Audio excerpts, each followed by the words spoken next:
Este es el Río Blanco en Súchile, municipio de Cuichapa. ¿Qué les parecen estas piedras?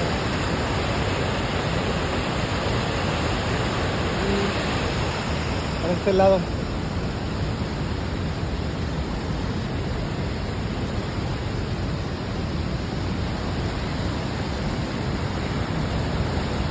Hermoso este río.